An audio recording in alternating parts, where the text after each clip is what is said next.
Welcome back to Round the Cauldron, where we talk theology, philosophy, and everyday life as a modern witch.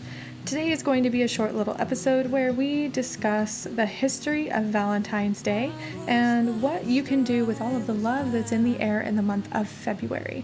I hope you all had a wonderful Imbolc or whatever you celebrate, and if you're ready to hop into the show, grab some coffee, pull up a seat, and join me round the cauldron.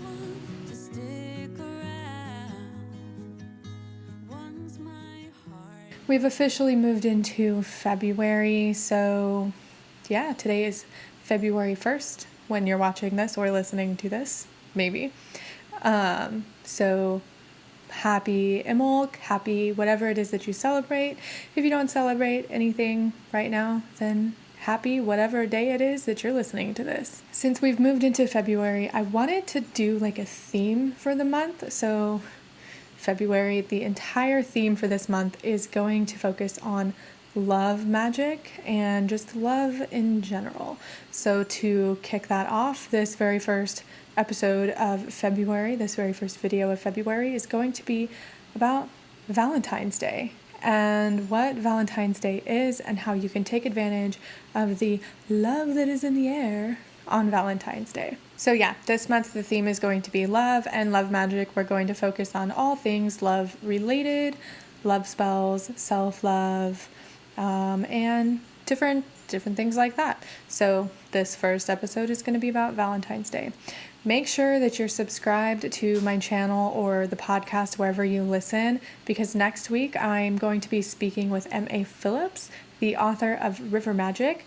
Her new book comes out on February 4th. It is the second book in the series, and I'm really excited to sit down and have a chat with her. I'm really looking forward to speaking with her about her new book and her series in general, and being a modern pagan as well as an author of books that revolve around a modern pagan. So here in the US, Valentine's Day is a highly commercialized holiday, quote unquote, where people spend an obscene amount of money buying chocolates and candies and sweets and cards and flowers and all kinds of unnecessary things, in my opinion, to show the people in their lives that they care about them, that they love them. Now, I have never really liked Valentine's Day.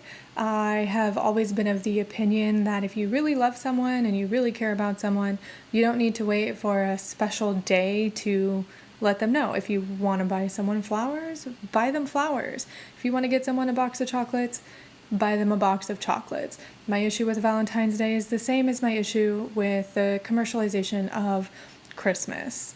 Drop a bunch of money on the people that you care about to let them know that you care about them. It's not right. Also, it puts a lot of pressure on people. My boyfriend and I have been together for 12 years, and we've never really celebrated Valentine's Day. And our daughter, every time she goes to school or she's in public school, there's always an expectation on Valentine's Day that the kids will come with Valentine's Day cards and they're going to pass them out, and, just everybody gets a bunch of candy, and I just don't like it. Now, that doesn't mean that you can't take advantage of the season. You can't take advantage of the different colored candles that are going to be available, the candies and the flowers. If you celebrate Valentine's Day with someone you love, that's great and more power to you. But I do want to talk about the history behind Valentine's Day, because I always thought that it was connected to love in some way. But according to all of the sources that I will link in the description and in the show notes, it's really not. Now, there is some, not contentment, there is contested information that says the feast of St. Valentine's Day, actually comes from the Roman holiday of Lupercalia or Lupercalia. Now, there's no solid evidence that the Pope at the time changed Lupercalia to correspond with the feast of St. Valentine. It's There's no proof.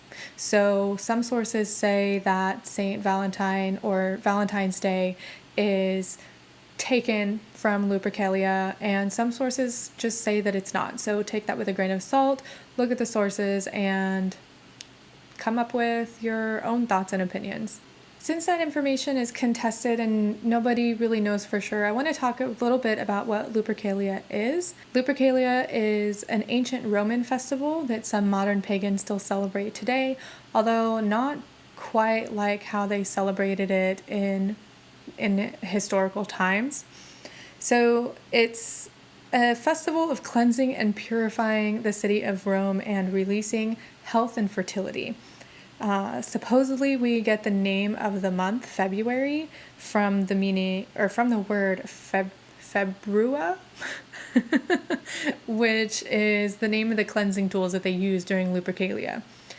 Now, it's said that a male goat and a dog were sacrificed on the Lupercal altar during Lupercalia. And Plutarch, the Greek philosopher and historian, described Lupercalia in his writings. He said that noble youths would run up and down the city naked, striking those they met with shaggy thongs, which I'm assuming at this point is like a strip of leather. It said that women of rank would purposefully get in the way and hold out their hands to be struck because they believed that this would help the pregnant in delivery and the barren become pregnant. And again, I do have to mention here that we have no proof that the Pope established the Feast of St. Valentine in the 5th century to quote-unquote Christianize the festival. So again, take that with a grain of salt. Now, as for Valentine's Day itself, according to the Smithsonian, several Saint Valentines actually died on February 14th, and 2 of them were executed during the reign of Roman Emperor Claudius Gothicus in 269 to 270 CE. So the story goes that a Roman priest named Valentinus was arrested during the reign of Gothicus and given over to an aristocrat to be held for trial, basically in prison. This aristocrat was holding Saint Valentinus in prison.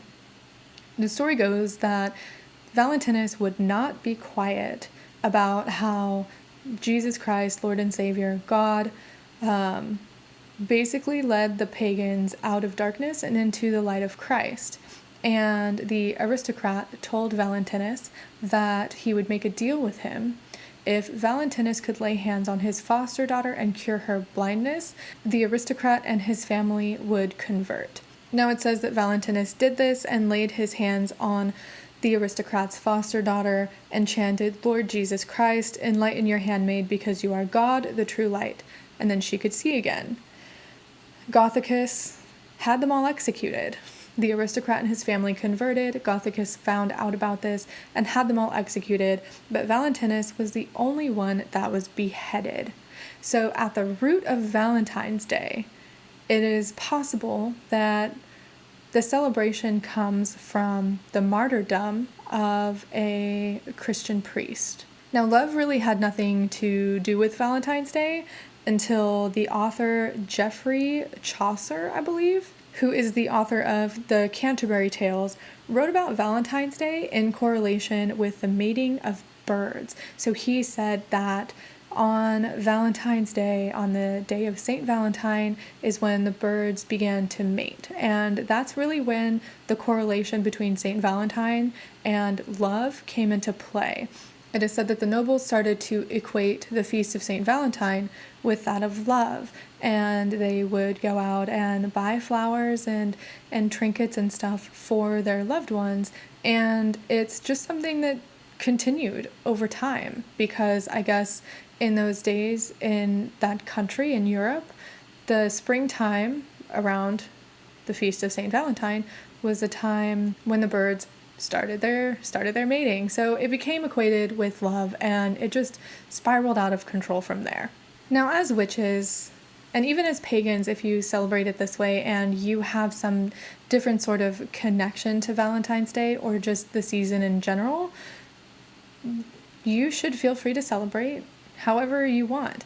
I think you can take advantage of the love that's in the air, so to speak, and really make February or Valentine's Day all about self-love or finding romantic love or even platonic love and friendship. So I have a few things that you can do this Valentine's Day or just in the month of February to give yourself a bit of a boost in the love department, while still maintaining ethics and boundaries. Make sure that you're subscribed to my channel or the podcast, because later in the month I will be talking about the ethics of casting love spells for or on someone else. So love magic is exactly that. It is magic cast with the intention of love, whatever kind of love you want it to be. Romantic love, platonic love, family, friends, self-love.